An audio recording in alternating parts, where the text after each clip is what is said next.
Bellevue azabi landa landa. Bellevue ayeko organiser dîner et fraternité wana parce que soi-disant Madame Sila ba organisaki soki soirée liputa. Mais c'est vraiment ridicule. Jusque là, ezali na confusion moko ezali na mitu ya bato. Cette confusion ezali il y a que il faut qu'on limite la carrière ya ba artiste. Il faut qu'on limite les artistes ba souka na niveau moko boy. Il faut les artistes bazala ya mutu moko boy ou ya batu moko boy. Nazo linga na laver batu moko boy cerveau pour na ko rappeler bango pour leur dire que na Bel Art Production les artistes bazalaka ba indépendants. Les artistes bazalaka libres. Les artistes sont libres ya ko exercer métier na bango bisika nyonso oyo appel et salemeli bango. Bellevue soki asangani asanganaka pour des causes nobles. Soki Bellevue asangani c'est pour des causes nobles. C'est pour réfléchir, c'est pour faire avancer les choses. Mais bande komi misusu do bazala so basangani eza pour no lakisa biso tolo. Eza pour no lakisa biso ndenge nini faut koteka mwasi.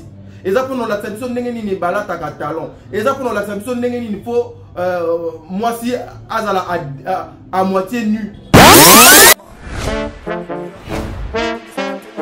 Oya salito kabomate.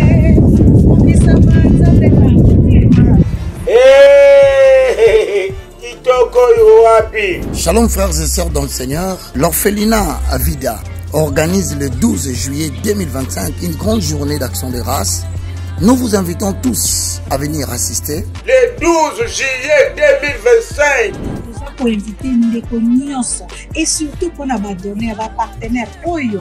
Et salami que les jours où on se retrouver à Kinshasa, n'hésitez pas, Yaka. Tu vas passer un temps de louange et temps d'adoration. Batu ya mutema malamu, dino batu bosimba kambongu, bobebi sambongu te, oya kutika ngo, ipa ya bana babola. L'Éternel te bénira ces jours-là. Alors, il n'y a pas de droit d'entrée. Le droit d'entrée, c'est amener nous seulement ton cœur bien disposé et demander à Dieu de te rencontrer ces jours-là. Retenez que la Bible dit la religion pure et sans tâche consiste à assister le malade, à visiter les captifs, les prisonniers et à soutenir les orphelins. Le 12 juillet 2025. On va danser, on va élever le nom de notre Dieu. Que Dieu vous bénisse. Les donneurs, les partenaires, n'oubliez pas. Alors tu viens seulement, on va célébrer, on va danser, on va élever le nom de notre Dieu. On se retrouve avec l'orphelinat Vida ce 12 juillet 2025. Et indagate, mais itelakane, iteli, ouya. Nous sommes situés au 49 de l'avenue Kinzola, dans le quartier Régie des Eaux, dans la commune de Kinsanso. Notre référence, 3e Dodan, arrêt Loboko, à proximité de la maison communale. Vous pouvez nous contacter au plus 1 647 533 43 10, au plus 243 89 57 13 354. Voilà, mesdames et messieurs, Bandou Walandia, Top Média Télévision, les amoureux de cette émission, le code de bonne conduite, Mbote, Bissika et Zoé Buno, Shalom, Shalom, bon dimanche, Nabanda Kunabuno, bon dimanche, Bissika Nyos et Zoé Buno. Moi, c'est votre frère Tadi Ngalapa, le travail m'a encore appelé ce matin, Bandou Walandi. Il y a les codes de bonne conduite pour nous informer Buno. Vous savez que nous accompagnons toujours de bonnes choses. Oyo ba maman na biso na ba papa na biso à théâtre bazo pour ça là particulièrement nous sommes là pour la communication de la maison Bel Art Production ezali moko ya ba maison ya makasi et ça la production na République démocratique du Congo nazali na esengo lelo ya website bino ete na ngambu ya Bellevue Télévision nous avons un film na combo ya meurtrière oyo komi na 7e épisode donc lelo déjà 8e épisode ezokota tokende kuna en tout cas tokende to liker to s'abonner to partager to sala makambo na ndenge elongo bani et vous ne serez pas dessus. Sur cette émission je veux ensemble avec vous qu'on discute sur ce qui concerne makambo ya ménopause. Affaire ménopause, créer vraiment makambo belé dans les réseaux sociaux et créer makambo belé. Jusque-là, il y a certaines personnes bazali insultées, il y a certaines personnes qui sont chosifiées, bien qu'elles dépendent de la culture, de l'éducation, mais elles ont ça la ramabé. Parce que beaucoup d'entre nous, bazali na bana, bazali na ba famille, bazali na bandeko, bazali na basi, bazali na ba belle famille, bazali pe na ba beaux-parents. En tout cas, c'est là Ezo Kosala vraiment et loko ya malamoté aussi. On va parler, il y a tout ce que Bandeko Nabiso bazo koloba sur makambo etali ba départ, ba réaction, ba commentaire. Makambo nyonso Ezo Kosala bien té et pas Bandeko balandi nyonso il y a émission le code de bonne conduite ainsi que Bandeko nyonso il y a théâtre. Tadingala pas je suis très content, il y a présenter l'émission au Mokoloya dimanche le lot, mais je vous informe que Fondation non Asbel USD, ils ont mis bon en Belgique ensemble avec maman Charlie Bozio Bazo Kobongi Samilou, il y a minene vraiment mokolo. Il y a le 6 juin oyo na Belgique kuna oyo bako sangisa bandeko nyonso pona dîner ya fraternité dîner oyo basala ka récolte pour accompagner na bitike par rapport à objectif vous allez fixer na kati ya association mais il y a des voix qui s'élèvent, il y a des voix ezo koloba par rapport il y a activité ekosala mabongo na ngambu ya Belgique pona Italie ndeko Bellevue balobiete madame Bellevue azali malanda ngulu. Mais sur cette émission je vais vous expliquer quand est-ce que Asbel oyo et bandi déjà ko sala ba événement pour nous aider construire participer à l'émergence et puis à aide aux Italie personnes vulnérables. Ensemble avec vous ici, vous allez suivre cette vidéo avec beaucoup d'attention. Alors, Nakoti Kanon Bolanda, extra film et Nabino, meurtrière, et puis on se retrouve tout justement après une façon.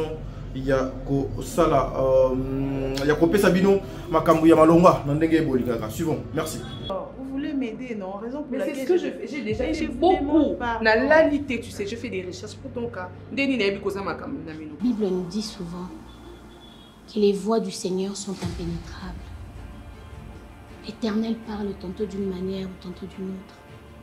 Peu importe là où vous vous trouvez et qu'on veut vous ôter la vie, Dieu touchera le cœur de quelqu'un pour vous sauver. J'apprécie une personne, la regarder déjà en amont. Même si on n'a pas encore parlé, mais toi tu le sais, toi tu ne peux pas me faire ça. Tu ne peux pas me faire ça. Tu as fini de parler, c'est ça. Patrick. Pourquoi vous avez au matin, Patrick? Moi, comme surtout j'ai fait avant, attends. J'ai fait par amour parce que j'aime pas comme un mot du respect, surtout pas ça. D'accord? Excuse-moi, docteur. On ne vient pas à l'hôpital. Déjà, tu dois comprendre que tu as des problèmes. Alors, il ne faut pas montrer au monde que tout va bien. Entre nous, tu as dit que tu as des problèmes, au beau takaté et tout. Voilà. Oh, Patrick, vous ne nani kuna. Voilà. Le travail, c'est le travail. Nabimara na ke musala, na ke lukambongo. Po yo ozala bien. Ozala na ba état où ozali. Merci, ici. Ils ont des problèmes, ils ont trouvé une solution pour aller voir les choses. Tous ceux qui ont des recours. Une solution parce qu'on s'en finit là. Mais ceux qui ont des ça va Dala, au moni café on a tout na meya na ko makarokora. Oyebi Superman. Mose. Na ko makarokora. Au moni zebo ya kamura kuye kabu. Na ko makarokora nyoka. Lukete doringa na rokora biri breke. Au moni nenge na ko makarokora. Siko ya moni atakatu kumira café. Na hivi sio ndio kosa. Na basi mobala zati. Il y a monté à ma vie. Ah. Donc voilà terrain mon beau terrain on a monté à ma vie mais bozo bunda. Yakana tokena na salon na mera café yo fa kasi to fa ni ngala zo mera café. O mona pena mon tita moko orokora tsinga ya oyi tsinga ya matebele. Mama, eleki boitite. Via et puis ezala na kati avion. Batu bakota raté. Piscine ezana kati, ko sokoleza na kati. Mama, makambo osala kuna muto oyeba te. Eza souka kuna ezalaka couple mabale sala en avion. C'est faux. Maman, est-ce que tu fais expliquer de ne pas comprendre son nom? Donc, finger le mot aussi. Non, non.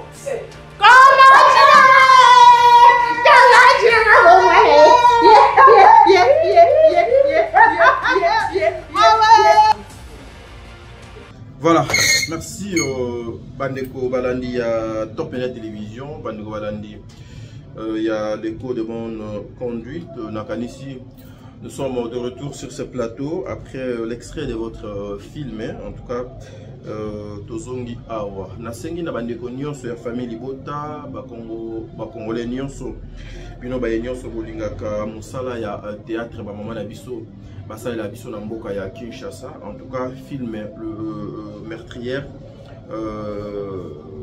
ezali déjà disponible na Belleville Télévision. Na kopé Sabino évolution ya film wana pona yango na sengi na ba fan nyonso ya Madame Bellevue, bandeko nyonso ba soutenaka Maman Bellevue Kondi d'être très concentré, d'être objectif.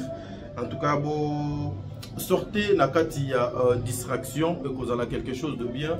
La femme de son homme, future femme de quelqu'un. Je suis tellement en pleine émission que le bon Dieu a gardé silence et Bisika Nyonso et Zwami Bino. Je suis en pleine émission, mesdames et messieurs. Nakanisi, on va essayer de bien faire les choses. Nandenge et Longobani, voilà.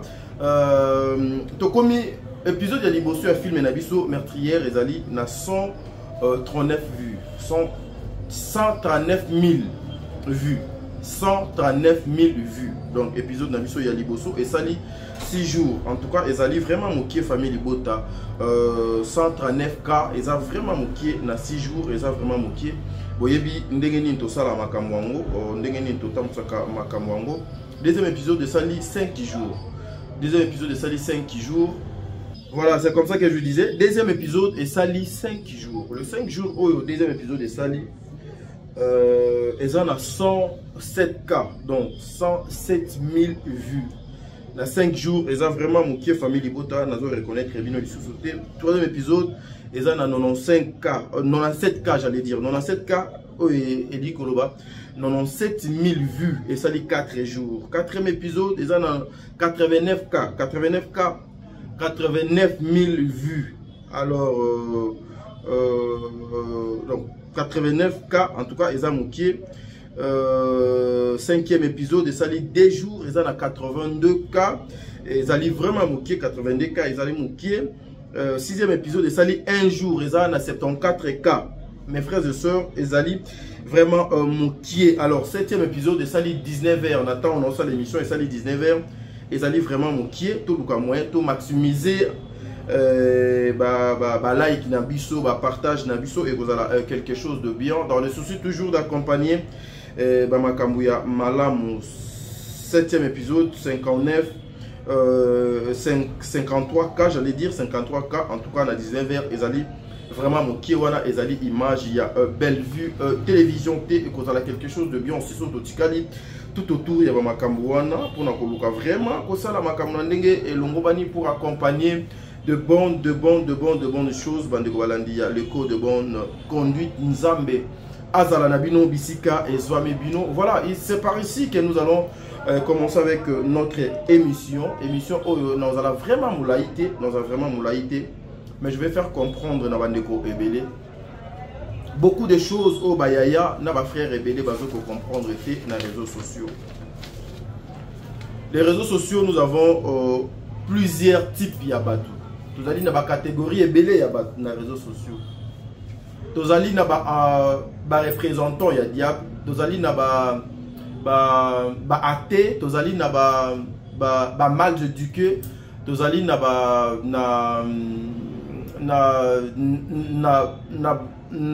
ba pute bandumba oyo bakomisi musala na bango ba changer yango forme ba pesi yango kombo bakomi ba influenceuse. Tozali na ba catégorie ya batu o baza na réseaux sociaux justement pour détruire, pour nuire. Tozali pe na catégorie mususu ya batu oyo baza wana bazala derrière toujours makambo ya batu pona koluka probebisa.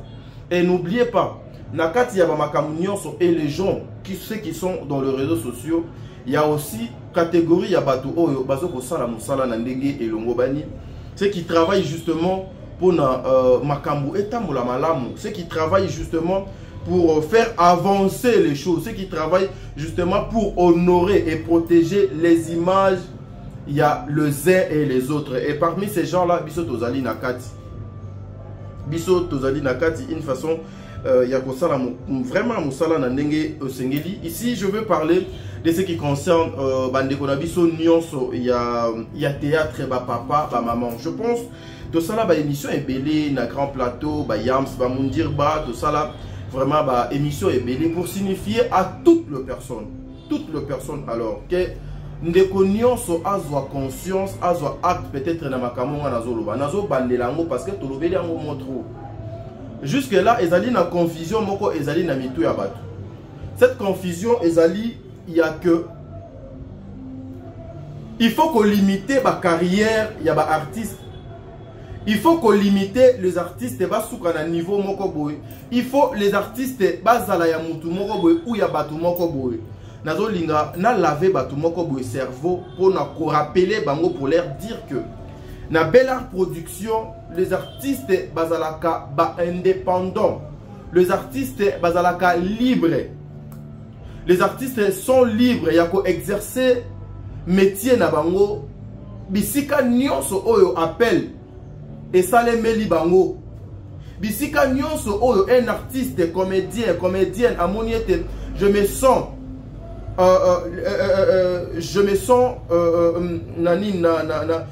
na liberté moko boye, je me sens na sécurité moko boye, je me sens respecté na kati ya bisika o ba benginga pona kende na tombola. Encore une fois na sala musala nanga, les artistes sont libres.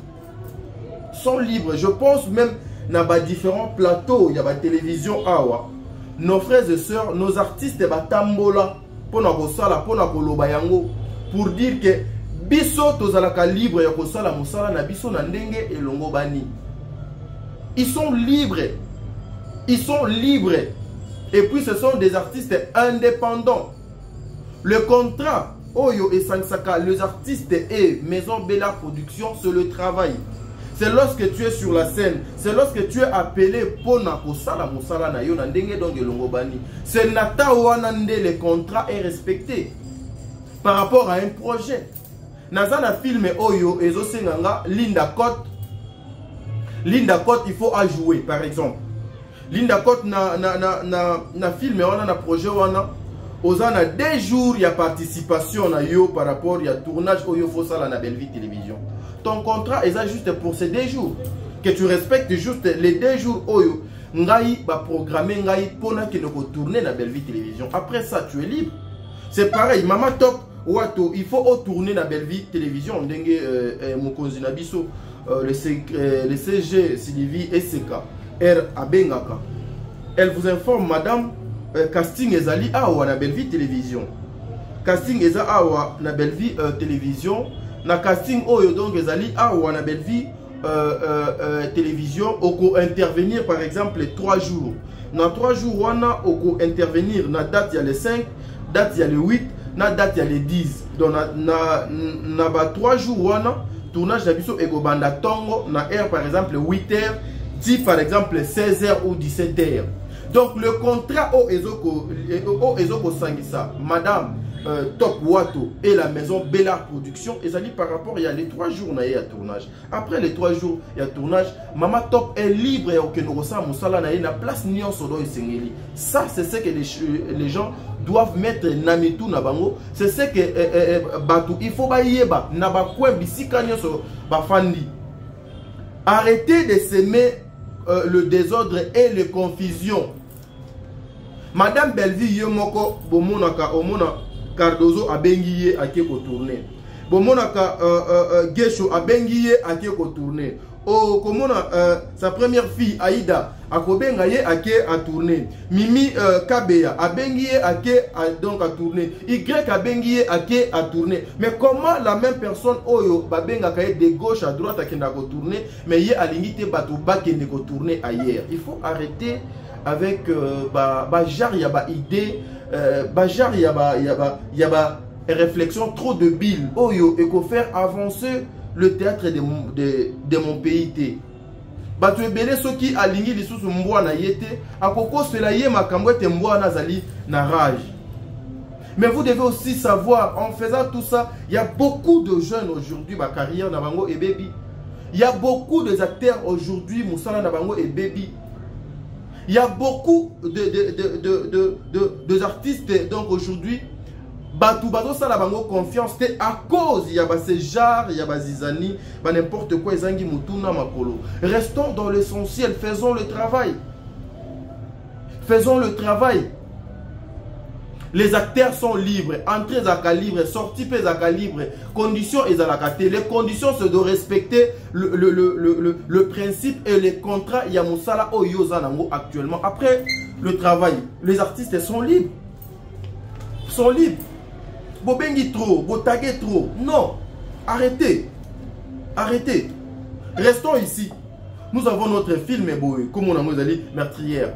Regardez la prestation. Il y a maman na biso bazo kosala na film wana. Bozwa musala oyo président Gesho asali. Bozwa musala oyo décor asali. Bozwa musala oyo Dacosta asali. Bozwa musala oyo nani Mimika Be asali. Bozwa musala oyo ma soeur Dinana la douce asali. Prenons ça totomboli yango, c'est ce qui est très important. Et vous devez aussi le savoir. Les faux comptes que les gens sont en train de faire nuit et jour, oui, les faux comptes existent à Kanamakambo, tout ça là. Il y a des personnes qui sont décomplexées. Il y a des personnes qui ont na niveau T. Il y a des personnes qui ont na personnalité T, na conscience T. Ils se cachent derrière les faux comptes. Ils se cachent derrière la bouche ya Batou. Il y a aujourd'hui Batou Oyo, manipulable, de personnes qu'on peut facilement le manipuler à cause d'un $100, à cause d'un $20. Oh, peut batiaka bango maloba na munoko. Que awa yofo zalabo yofo lobabo yopo que nos salles émissions font lobabo. Il y a des gens qu'on facilement bakoki ko somba bango avec de l'argent. Facilement bakoki ko zwa bango avec mbongo. Même à tes ambongo, il y a malongate. Il y a des personnes facilement à cause de pour la basket. Il y a des personnes facilement à cause de pour un t-shirt. Il y a des personnes facilement à cause d'un téléphone à cause voyez. Ils sont là dans les réseaux sociaux. Baza et pas il y a comédien Bazali. Baza et Nakati il y a milliers nabiso il y a des journalistes ils sont là. Juste à cause d'un t-shirt, à cause d'une chemise, à cause de il y a basket. A la facilité, il y a qu'à trahir. Aza la facilité, il y a qu'à cracher dans le boko de pesa qui est lobby dans le boko de pesa qui est mbote lobby. Aza la facilité, il y a qu'à cracher dans sani oyo bachela qui est iloko lobby place à liaki. La reconnaissance n'est pas de ce monde. Mais ngana lobakaete, il y a des personnes oyo pe bazali et reconnaissante na sena motili o bazali. Il y a des personnes aussi oyo ba na conscience entre autres ba biso. Mais ceux qui font ça, Botika Bango, Bossala Makambote. Botika Bango, ils peuvent continuer, ils peuvent faire oignon sur Bamoni qui est déjà bien pour Bango. Nous, ce qui nous préoccupe beaucoup plus, c'est le plus, bonjour mon frère, c'est le travail. Vous savez, c'est ridicule aujourd'hui que Moutuloko l'a dit. Excusez-moi parce que c'est là où beaucoup de personnes me traitent Yakozala orgueillé et tout ma péka. Mais je viens à la télé pour commencer à parler qu'il y a Makamo aussi, Toloba, Tosala, Tolobaka, et parler des gens aussi. C'est ridicule des fois. Tolobande o etali Moussala parce que c'est le travail de Moutou Ezo Sangsabiso Nyonso. Le travail de Ezo Sangsabiso Nyonso. C'est le travail de Lelo et Sala que Naïe ba maman Iguette. C'est le travail le long de donc ça là que naïba ba Marie Tabora, c'est le travail le long donc ça là que ba maman Bijou Ketani, naïba bango, c'est le travail le long de ça là que ba maman Nathalie Nana Moussibou, baye banga ba maman apôtre, baye banga ba maman Nabiso ebele, ba maman Diasonama, baye batadi ngala passer à travers mon travail. Mais comment nous voulons que l'on ait un objectif, ils allaient fixer, ils allaient Moussala, Tolongwe, Nanzela Moussala, nous voulons nous mettre dans des histoires et qu'on produire, et qu'on aider, et qu'on construire des lobbies. Restons dans ce que nous sommes en train de faire. Et ceux qui paient aux salangos bien, et que vous avez quelque chose de bien. Tous à la loco la banzoi. C'est-à-dire place oyo qu'est-ce que donc on appelle nini? Il y a banzoi yo na bossa ni nzambe. Beaucoup melanga na ba commentaire. Beaucoup melanga na ba commentaire na bossa ni. Ah, les places où tu vas bakata zoba oh. Ça dit loka ou na degré moko beaucoup melanga na ba commentaire. Ce qui va ke basangani. Ce ka mouvement mon boy ezali ka ya bien té. En tout cas ba kolanda yo, il faut ba piquer yo. Parce que oyo ko provoquer bisika oyo okoki ko provoquer té territoire zone moko boy o ezali intouchable. Tobima libanda ya objectif té restons professionnels, travaillons. Yango des ali mutuya. Vous, beaucoup de personnes au bazo koloba été siko tokosala ndenge nini tokokende wapi tokotala nini tokot.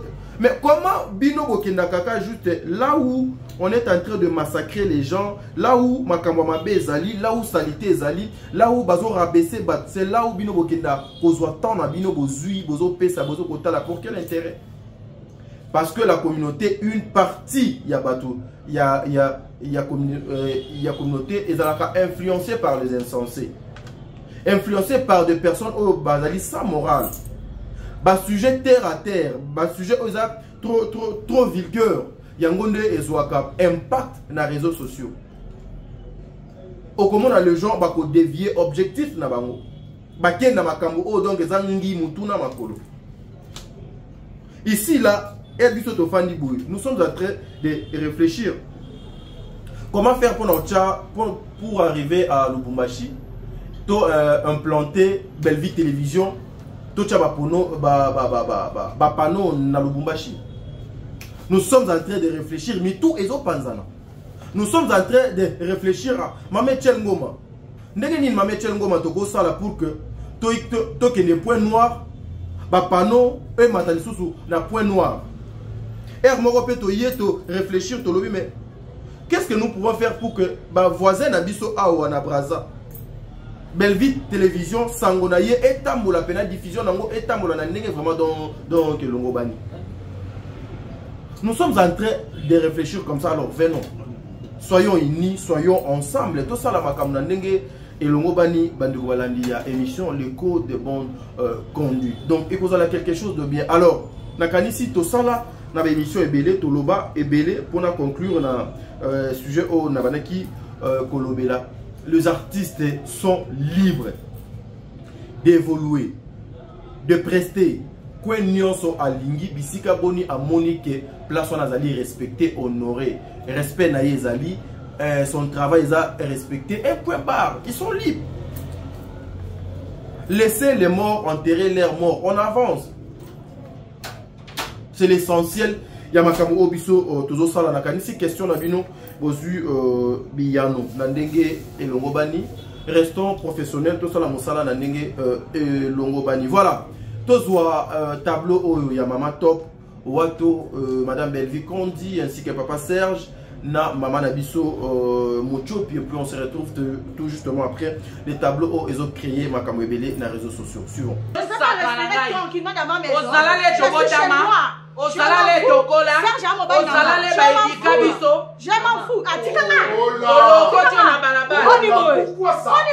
Pourquoi ça? À chaque fois. La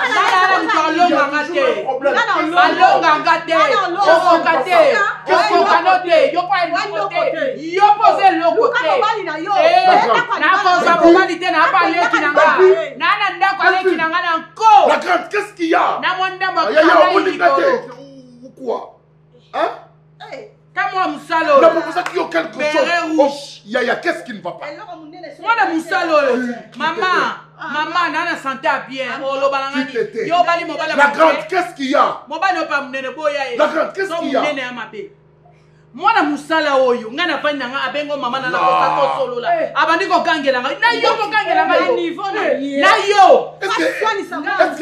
yo to la parata yo tu peux te rabaisser na niveau ya mwano na yeba kite oli na bengelinga na yeba kite Mais je dis c'est fini, qu'est-ce qui ne va pas, c'est fini. C'est fini, non? Mutatina ngazate mama tobota mangana ye. Ok ndotika ngana ye. Nanini? Nanini? Ngaba kitangate. Yo kitangate okokate. Na kilo. Okokate konyo manote. Okokate. Ozozo para mona musala. Ode olobane ogangeleke. Oyaza ya patron ozi par na ye. C'est comme ça. Ndeti yo yebo bando finga tout le monde. Nana loba ofinginga. Nana na pekisa ofinginga. Siko ata yo moko. Ton vivre kabona katanda. Yo gangelie. Yo gangelie. Na koti na pekisi ye. Mais finalement ça ni no tonto. Ya to pesa ni yango. Ya mo sia kabalenga na yo. Akobala kayo nangate. Ngala yetu amakila moko. Abala kiyo nanga. Mais maman ta yo. Papa ko la iloko munene te s'il vous plaît. Kende. Ozola fanga to azolenga lenga. Ko respirer. Nazawa nanko. Na mwanda mwa kanai mukolo. Na ndako mwana mama na ngai. Ya pouvoir mabele. Nazawa. Comment ils sont za mabele? Na bele. Nazawa. Ngana kusa. Nawa. Ngana kusa. Achali. Bena ko chala ko kutanga. Oyo kutanga. Oko ngai. Nangai. Nangai. Yo. Oyeli bale. Tuesa ngo bayi no yo ngati. Tu sais ni non maman ina ko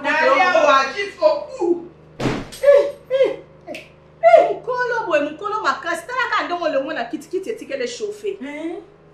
Kiti a cuire mais chauffer.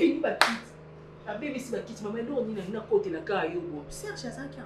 Asala ki ako. Chérie na nzambe bo asiliki. Te asiliki ni makasi azipara mama. Ya yebu. Aza tellement batindi et puis aza tellement contrôle maman il faut bima maman il faut téléma ndako esi ayo ya ko matela o boite allez comment oh na respecter te isendo ala sorcellerie non comprendre en hôtel sorcellerie vous makasi comprendre te maman musu les alaka au banaliser au qui non péter les qui ça passe quand même chaque fois to so na ka chaque fois ya lo baraka maman téléma bima na ndako na tikela o kimia na kata ndako so continue bo abomayo yonta okufa ngate solo ça okufa ngaba boma ngapa pamba si c'est le quoi yo za mobali ya mobali te ni moi azoka sko mapendi aluka mobali na e aluka mobali na e lo esalo bongo ya menopause ya kanda parce que menopause ça mobali c'est la colère na lo baka ko likamni boni to bana nzela mako ya menopause non le bama kamso yo la yo te que mutu fa menopause ça mobali te pesa kanda et ça comment ça n'importe quoi puis comment on le sait monter n'importe quoi. Et ça pour vous. Alors mon kanda zo mona mape kanda. Menopause bonga on na mobali. A occuper ngo. Wana menopause mais yana mutu moko occuper menopause. C'est ça. Menopause ça mobali c'est la colère. Colère. Si comme menopause écoute un peu bonga poza na ndako no moko. Atoza na menopause ko tchape makolo boya mama. Nous sommes de retour, Bande Rolandi, il y a le cours de bonne conduite, c'est-à-dire place pour ça, beaucoup court, c'est-à-dire, ok, moi, ma foutre de moi bien. Moi, ma foutre de moi bien, je n'en donne mais la coca. Mais la coca, quand même.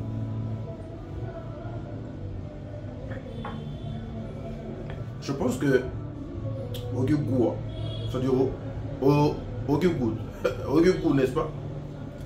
Ok, goût, bisika, donc, en tout cas, c'est le tableau Oyo. Et créer ma caméra belé dans les réseaux sociaux. Tableau Oyo, il y a des personnes au Bazali insultées. Il y a des personnes au Bazali chosifiées. Il y a des personnes au Babimoni qui sont concernées par rapport à tableau Oyo. Il y a ma caméra ménopause. Mais je veux qu'Ozo Mamoua Sima pour expliquer, même à 1 minute à Pamba aux gens. Batu o baba Nicolas na filmé oyo depuis banditi place toza na kanisi beaucoup contredire ngaité rôle ya mama top o azoko jouer o azali ndeko ya papa Serge o azali mobali ya madame Bellevue. On est d'accord avec moi. O azali mobali ya Bellevue.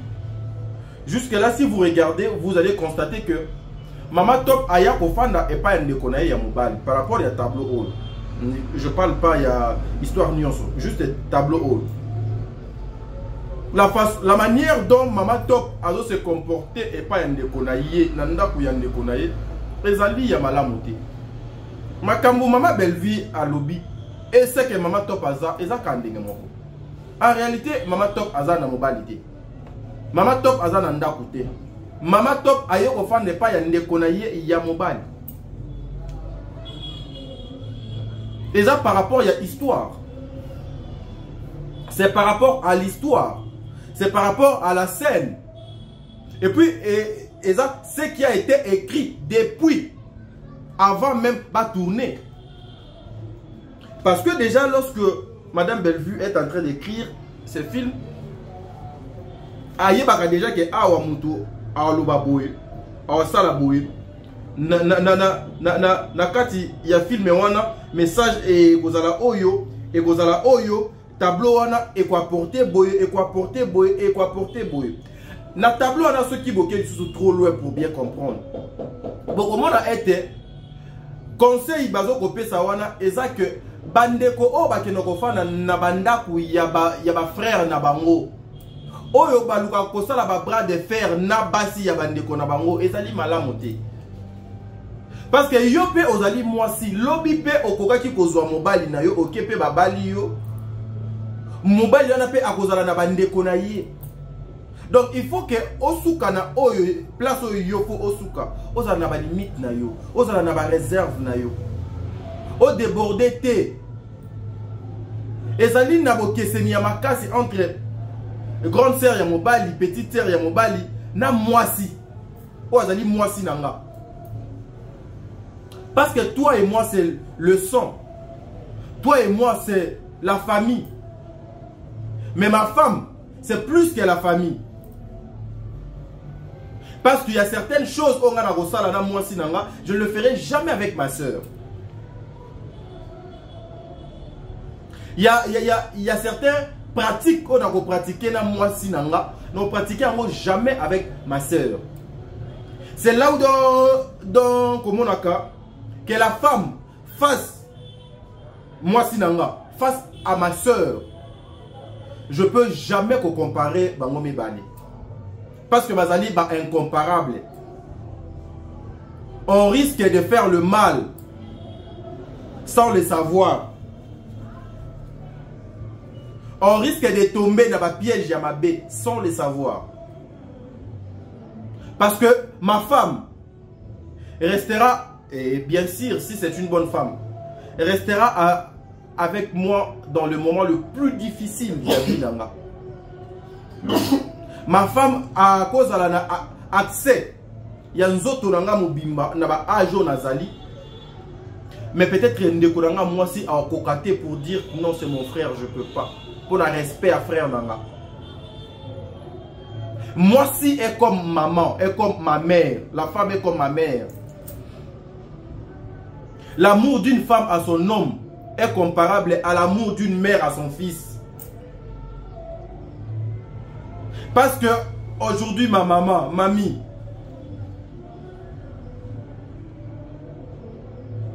akoyo katadi apoli, abimsa solo, aokota, aoya, aokende. S'il faut au sokolanga, au sokolanga. Mais ndekolanga moi si azala moi respect wana na bobangi wana. Et c'est pareil aussi lorsque vous avez une bonne femme, parce que la femme est insensée à Okima. Lorsque vous avez une bonne femme, la femme wana azali à vertu, elle va rester là avec toi. Et ça m'a kambo oh Maman Top azoko sala nanda ko ya Serge. Mais Bellevue est aïe donc c'est yope et sokoli. Ça la pe ozwa mobali na yo. Luka pe okende.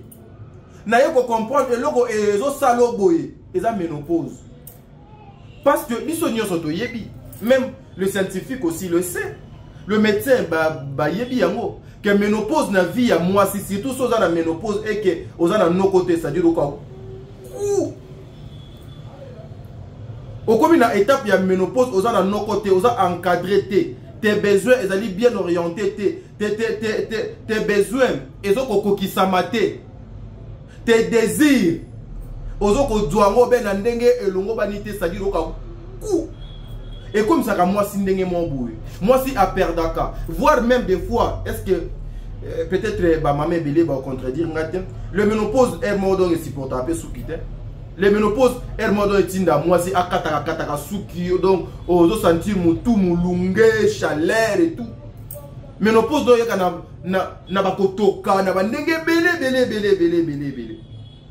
Mais lorsque Madame Bellevue dit ça à Maman Top par rapport il y a histoire ndenge ezali, par rapport il y a scène ndenge ezali, par rapport il y a ndenge esengi na scène, abwakeli nani? Parce que nayoki batu dire Bellevue lokola yo lobby makambu ya ménopause et bongo ba fan na yo oyo baza na ménopause, c'est que bango pe basilika. Non, mais elle n'a pas demandé aux gens de se fâcher, de s'énerver. Elle n'a pas insulté la femme Ouazali na ménopause. A chosifier bangote, a insulter bangote, a négliger bangote. Elle n'a rien dit de mal. Elle a plutôt a yebisi seme kinaye. Sala pe kene nanda kwa libala na yo. Na yebi elo ezo comme so bakanda bo eza ménopause. Ménopause soki ozali na mobilité er moko etinda ka mosa sala makam. Mais le femme ba maman na belé ba yebi non. Place nini oyo cette femme a insulté ba femme baza na ménopause. Place mon côté. Mais pourquoi exciter? Pourquoi kotinda ko pousser batu? Pourquoi koluka comment dirais-je? Pourquoi koluka ko créer haine? Bellevue a fingi basi nyonso ya ménopause ya mokili. Wapi? Comment bozu yango ko finga? Bozu yango ko finga ndenge nini? Bozu yango mbwakela ndenge nini? Abwakela yango nani? Et puis pona nini? Pendant qu'elle était sur la scène, elle a incarné le rôle naïe.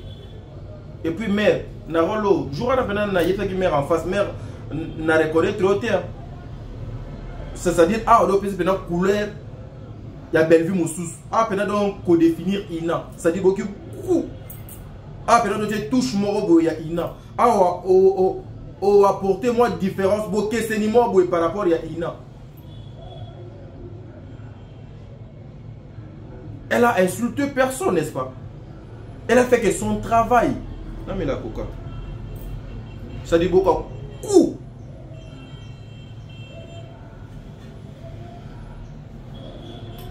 Ménopause, et dérange là-bas si. C'est avec tout le respect que nous avons et pas ma maman. Avec tout le respect que nous avons pour la femme. Avec tout le respect que nous avons envers tout le monde. Les émissionnettes, Oyo et Salemi pour la question, il y a Bellevue a parlé de ménopause, na film menaye. Ezali mbwakelate. Ezali par rapport il y a tableau ana. Ezali par rapport il y a histoire. Ezali par rapport il y a comportement. Il y a semé qui est top. Un point barre. Dans les années batumoko, vie na bango. Vie na bango mobimba. Et tikalaka juste tout autour il y a Bellevue. Vie na bango mobimba pour pas ça la donc loko. Il faut Bellevue. Allez qu'après bango baleki. Il faut Bellevue à ça là après bango ba yeba sali. Yé Bellevue muto alobi. Mama top oh ezo salo bongo za ménopause a fingi mutute. Mais et comme na ndenge nini que les gens passent à la télé pour commencer à insulter même des choses que je ne peux pas vous mettre ça ici. J'ai l'habitude, il y a la vidéo. Mais on a moyen de chango awa exact parce que zabo soto. Kofi a même biloko ya nzoto ya kati ya moto. Ba partie intime na ye. Pour quel intérêt? Pour quel but? Pour quel objectif? Je l'ai toujours dit, les artistes, les comédiens, je vous ai toujours appelé Yakolamuka. Campagne de diabolisation, campagne de déstabilisation. ya ko exciter bato à la haine wana. Et ça m'a cassé tout autour Nabino. C'est pas pour faire avancer dans mon salon Nabino. Et ça là pour que Bobo la stationner place Mokoboui. Et donc pour que Ebebi sa mon salon Nabino.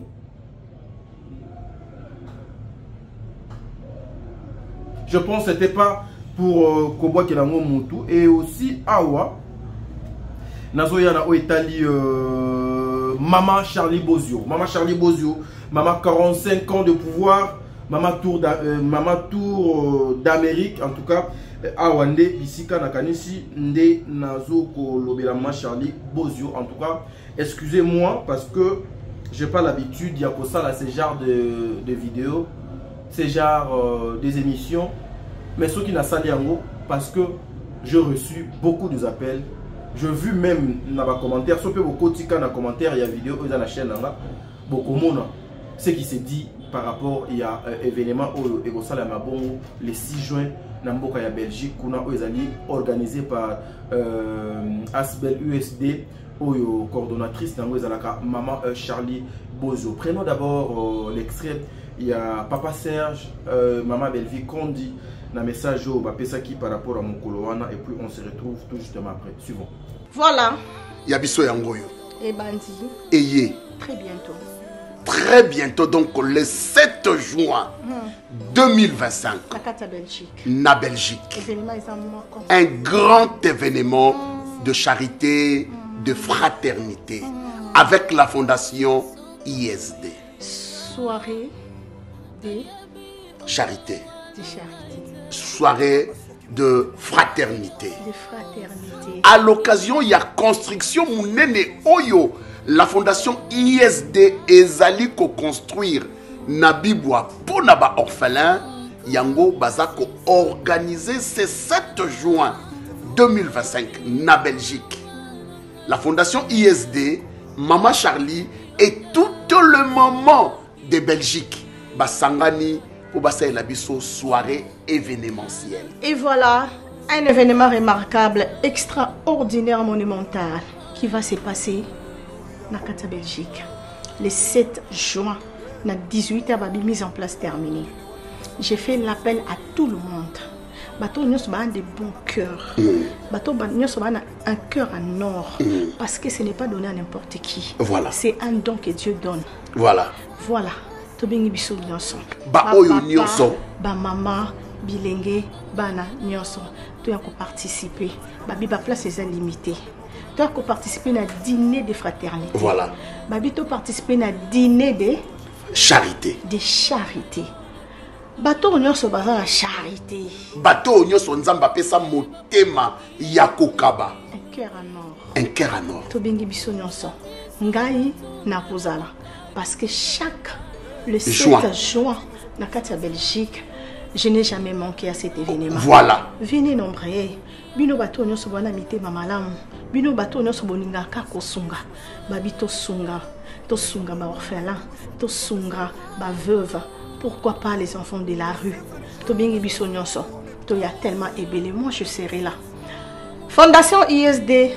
Toutes les mamans basangani babi baza on a déjà prête ba yamba biso. Appelez déjà na numéro Oyezanase bo sala ba réservation na bino.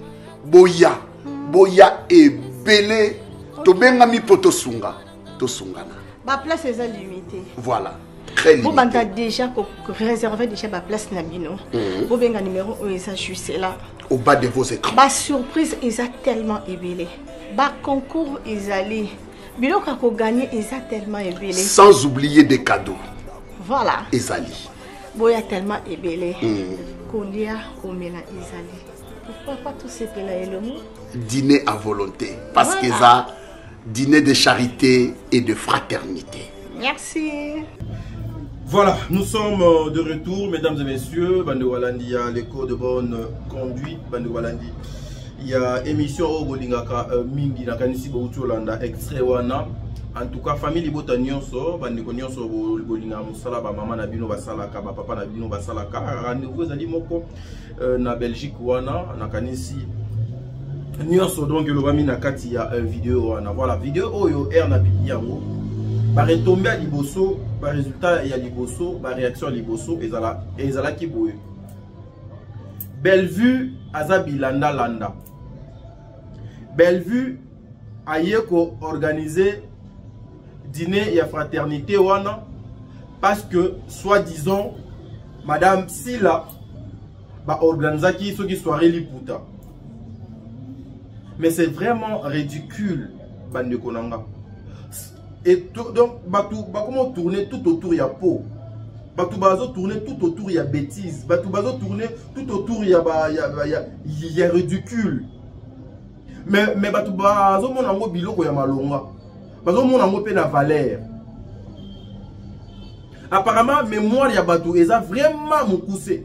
Eza vraiment mukuse. Nakanisi soki mémoire danga eza malamu, bien que j'ai appelé maman Charlie. Na quotidien en contact n'a été sûrement dans cette terre à l'église, je pense après elle va me rappeler. Oyo eza 4e ou entre 4e ou 5e édition. Il y a dîner, il y a fraternité oyo.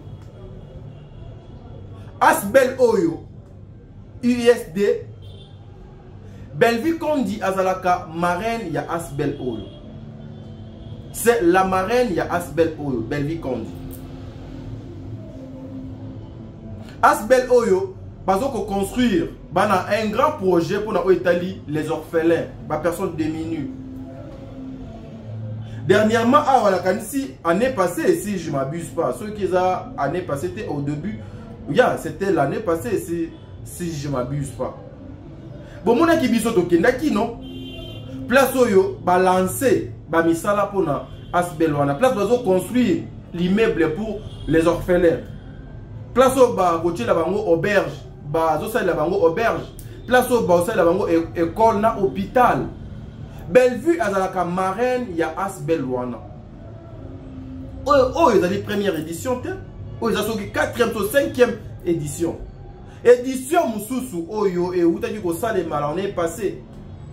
Mais Maman Bellevue était partie na mon copé ya ba maman na biso ya ba comédienne que je cite maman Karine Pala. Ba kena na maman Karine Pala l'année passée. L'année passée.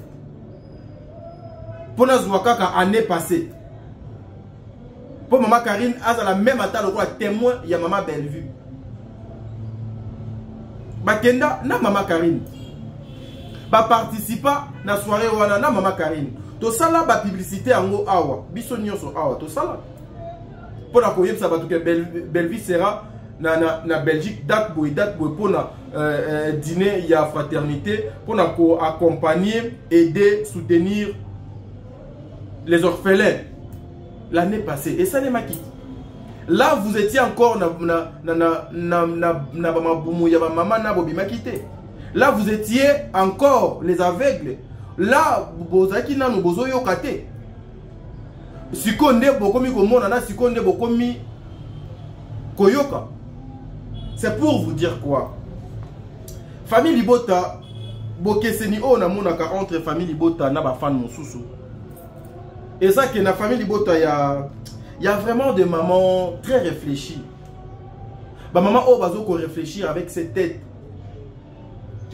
Ba maman oyo ba pesa tan na bango ebele na musala na bango. Vous sentez que bazo réfléchir pour faire avancer secteur ya basi.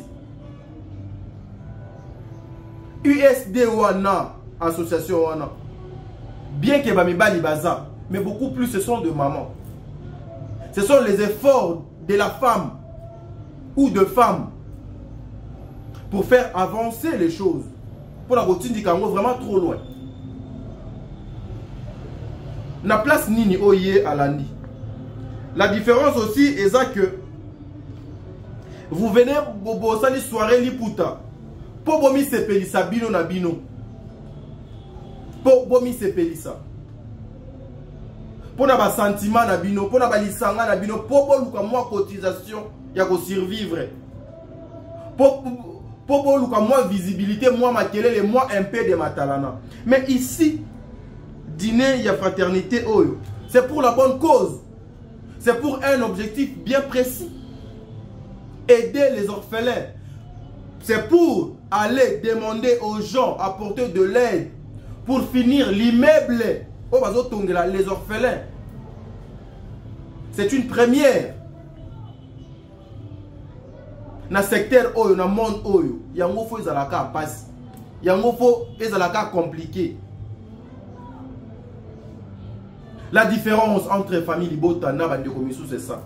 Belle-Vie, ceux qui a Sangani, pour des causes nobles. Ceux qui Belle-Vie à Sangani, c'est pour des causes nobles. C'est pour réfléchir, c'est pour faire avancer les choses. Mais Bandeko Misu Sudo Bazaraso Basangani, et ça pour nous l'accepter tolo. Et ça pour nous l'accepter n'engeni il faut côté comme moi si. Et ça pour nous l'accepter n'engeni ni balata talon. Et ça pour nous l'accepter n'engeni il faut moi si azala à moitié nu. Et ça n'engeni il faut qu'autant ça banne l'impolitesse. Les sons y a retiré dans la carte des actes. L'année passée d'ailleurs, Madame Belle-Vie était souffrante. Azala maladie à Longwa Kinshasa awa souffrante. A Komati na Belgique maladie. Na kati soirée wana. Belle-Vue était souffrante, malade. Na kati ya soirée wana. Mais Aldo Alobi, je vais faire ça pour la cause. Il y a des orphelins. Pour la cause, il y a des femmes veuves. Pour la cause, il y a des démunis. Elle ne prendra pas l'avion pour aller pour Azwa Atiango na poche, non. Recette Nyonso et Kota wana ce côté des $. Maman Charlie Bozio avec toute son équipe. Bakozwata 1 centime. Madame Belle-Vie a kozwata 0,2 centime. Tout est coquillé na caisse. Il y a des orphelins pour la continuité pour na finaliser l'immeuble au batongi la bana wana. C'est ça famille Libota, c'est ça. Biloko oh. Il faut que les gens encouragent, il faut que les gens accompagnent. C'est ça. Et vous avez quelque chose de bien, il y a les cours de bonne conduite. C'est comme ça que je vous avais dit. Restons dans l'essentiel, restons dans les choses où ils ont construire. Tout le monde a dans ma cambo, il y a Lubaki, il y a Salaki, il y a Alexa Kiboye. Ils ont la tinate, ils ont la place.